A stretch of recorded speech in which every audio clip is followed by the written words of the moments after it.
I'm joined now by Tamara Goodell. She's a cousin of Lyle and Eric's who has been fighting for their freedom for years now. Boy, this is really nice of you to be on the show, because I know that you've had a hell of a day, a very long day in court. I don't even know how you made it to the live shot, but I really appreciate it. Give me your reaction to the decision from the judge today. Well, thank you so much for your time tonight. I'm really, really, really glad about today's decision. And first of all, I just want to make clear, I was not in court today. I did not go in hopes that we would be there next week, and so my superstition held out. So I'm very, very thankful of that. And you know, honestly, my family owes so much right now to Mark Garagos, Alex Kazarian, Cliff Gardner, and Mike Romano, because they have just fought so hard and so feverishly for Erik and Lyle. And honestly, just something that my grandmother Joan has been fighting for so long. And that just has been just today's decision is just remarkable. And I can't even tell you or put into words the elation my family has felt today. Although we want to celebrate, we're not celebrating yet, because this is not the end of the road. Well, it's baby steps for sure, but this seems like a big, big baby step. And you don't have to put into words, Tamara, because I can hear it in your voice. I can hear that you're super emotional tonight, even though you weren't in court all day. I know you were getting the updates. Have you been able to tell Erik and Lyle? Did anybody get on the phone with them? Did they know? Well, so they were in the courtroom via video feed today, so they are aware of the outcome of the decision. And I had been messaging with them up until even this morning with Erik. So I have not heard from them yet this evening. I feel like they've been super busy, especially Erik with Tammy and Lyle with Rebecca. So I know that they are really busy preparing for next week, as they have been for the last year and a half, honestly, between the requirements that they've needed to get completed for a parole board review. So it's exciting. I'm just really, really looking forward to talking with both of them. It's just hearing their voices is going to be really exciting.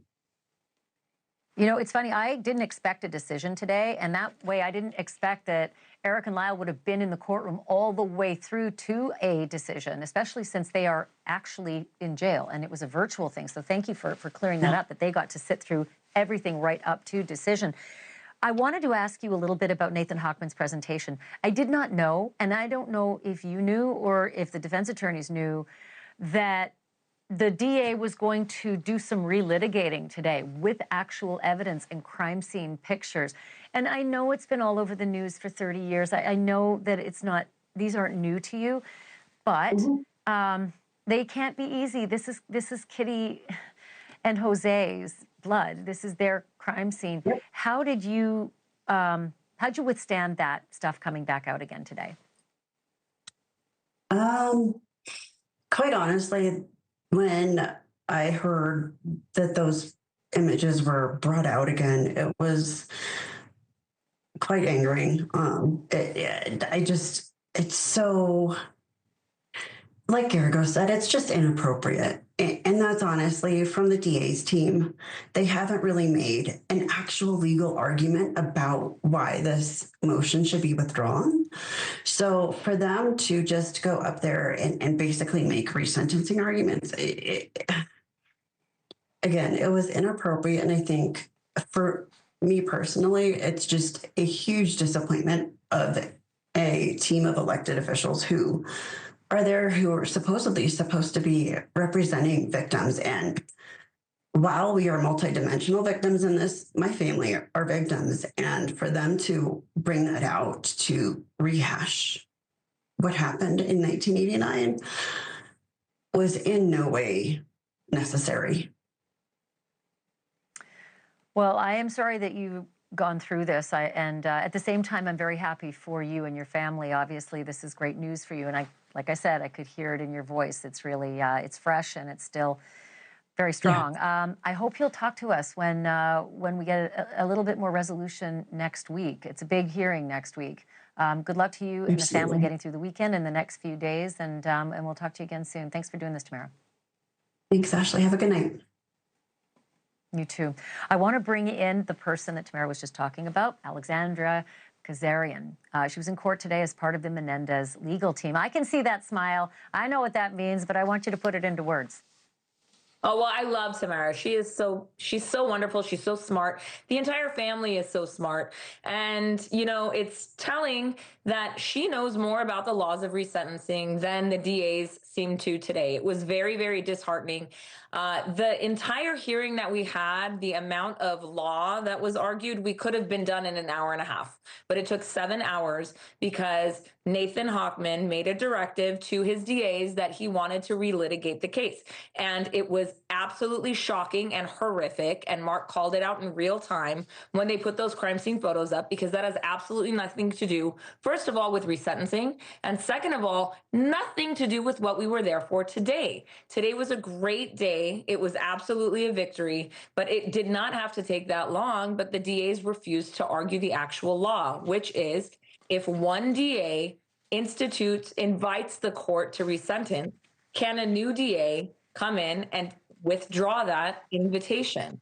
And they can in circumstances where you find out that the C file wasn't complete at the time that the DA made that invitation. So there's actually rule violations that are very serious that show that this person actually is likely to reoffend or likely to be a violent person. Violence is the issue currently, not what they did back then. And it would be so much more intellectually honest if Nathan Hochman just came on your show and said, listen, I don't believe in resentencing. I don't think that anybody who's ever been convicted and sentenced to life should get out, because that is the theory that they are proceeding under. That is the argument that they're proceeding under. And Nathan Hochman is representing people in his office who believe that the Menendez brothers should never be free because they worked on that conviction. He's not representing the victims, who are people like Tamara.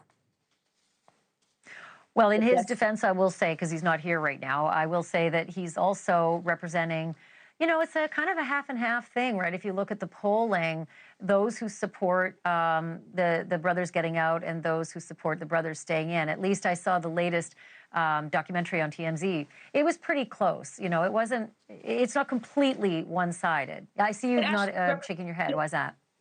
Because he represents the victims. He doesn't represent the general public. This is not mob law. This is not mob rule. Okay, but I will say, DAs also represent us, the public, and they keep us safe, and they lock people away to keep us safe. So in a way, he represents the victims, and he represents the rest of us. So, but to that point, let me read what he said. He said, these murders were calculated, premeditated, cold-blooded killings. Our position remains clear until the Menendez brothers finally come clean with all their lies of self-defense and suborning and attempting suborn perjury. They are not rehabilitated and pose an unreasonable risk of danger to public safety. And in the vein that he presented a lot of that bloody evidence, which is very painful, obviously, for the family, is it not also, Alexandra, a reminder to the public? It's not all about a Netflix documentary. These crimes were horrible, and these people died terrible, terrible deaths at the hands of these brothers. Nobody's arguing that that didn't happen. Nobody's arguing that they're not responsible for it. They have never said that we didn't kill our parents. That's not the point. That's not the point of the law that we are arguing now. Today, the only issue is there room in the law for the DA to withdraw the case, to withdraw the recommendation or the invitation to resentence? It's a very, very small argument. There's a very, very small universe of facts for them to pull from, and they couldn't do it. They could not focus on that. And Judge Jessic over and over again today said, this is irrelevant. This is for resentencing. This is an argument for after I make this ruling. Tell me how you have the authority. And they can't, because the only thing that Nathan Hochman's office focuses on is the gruesomeness of the crime. So just admit that you don't believe anyone that commits a gruesome crime should ever be resentenced. Just say that. So I got 10 seconds left, but I got to get you on this. Now that Nathan Hochman will not be standing up in the courtroom next week to fight this case of resentencing, and effectively it will just be the defense attorneys fighting for a resentencing, does this make it a lot easier next week for a resentencing or even a reduced conviction? Oh, they're still going to fight against it. They will be there and they will fight against it. And maybe Nathan will too. No matter whether this was pulled or not, he can still stand up and he can still fight. Oh, yeah. Okay. All right. Well, that's interesting. Just one more legal question, too. Might the judge make the decision actually on the day next week? And if the judge says, you know what, I'm pulling this down from murder to manslaughter, those doors open up in that prison that day? It could be. Yeah.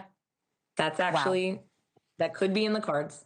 And that's what we're hoping for. Can I book you on that day? Regardless, no matter what?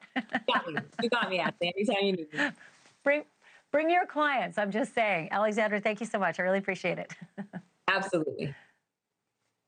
Okay. I want to bring in Alan Abrahamson. He is a former staff writer for the Los Angeles Times. And the reason I want to talk to Alan is because he covered this case from the beginning. He's also a law professor now, not working for the LA Times anymore. But you have very strident and strong opinions about this case, and I think they're valid and they should be heard. Your reaction, first of all, to the decision today, Alan? Yeah, I mean, on one piece of what Alexandra had to say, I totally agree. The issue today was whether the DA's office could withdraw the motion that the prior DA filed, and I totally agree with the judge's decision. Aside from that, we can move forward with a lot of different things that I would take issue with her and what Tamara said as well. So let's have at it, Ashleigh. So let's have at it. And well, I'll probably end up being, opposing you just to sort of challenge your thoughts here, as I try to do with my guests. But what about the notion, Alan, that these men have served 36 years now, have stellar records. They've done everything that we want the prison system to do. They have succeeded in what we have laid out as the reason for prison in the first place: rehabilitation, do good acts, do good works, do good deeds. And under the laws, they do meet the standards. Tell me why you disagree with the notion that the jail door shouldn't open. Well, because they were sentenced to life in prison without parole. And to do otherwise makes a mockery of what the jury decided back in the 90s. Also, the thing that gets lost in all of this is a discussion about Kitty Menendez. No matter what you think about Jose, the brothers shotgunned their mother to death, and for no reason that anyone has been able to identify. And for 30 some odd years, I've had the image of her in my head. And the very bad fact, the very, very, very bad fact of this case is that after bursting into the den, going crazy with their shotguns, shooting their father to death, Lyle Menendez went back out to the car, reloaded, came back in and put the shotgun barrel up against his mother's cheek and pulled the trigger. That's why they were convicted. And that's what the jury decided. And that's what they're sentenced for. And, it's not, to your point about the prison system is designed to rehabilitate people. It's designed to keep them away from society. It's designed to deter other people. It's designed to punish them, not just to rehabilitate people. That's like for a drug crime. You get sentenced to jail for a drug crime. We want to rehabilitate you, not for capital murder. You're right about that. I'm going to hitch up on one point there. I only have a minute here. And that is to keep me safe from the Menendez brothers if I'm out on the sidewalk. Do you think that they are a danger to other people right now? Yeah, I don't know, but who wants to take that political risk? I think it's a legitimate decision. We have a system in place here. The jury decided back in the 90s that these two were guilty of killing their parents.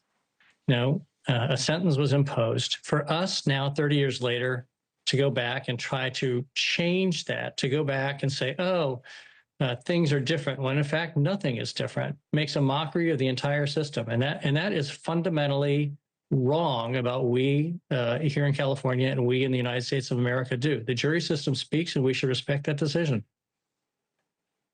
I am out of time, but I could sit in your law classes day after day. I'd be your most keen student in the front row.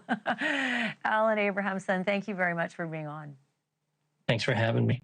Thanks for watching. Go to joinnn.com to find NewsNation on your screen. And don't forget to click the red subscribe button below to get more of NewsNation's fact-driven, unbiased coverage.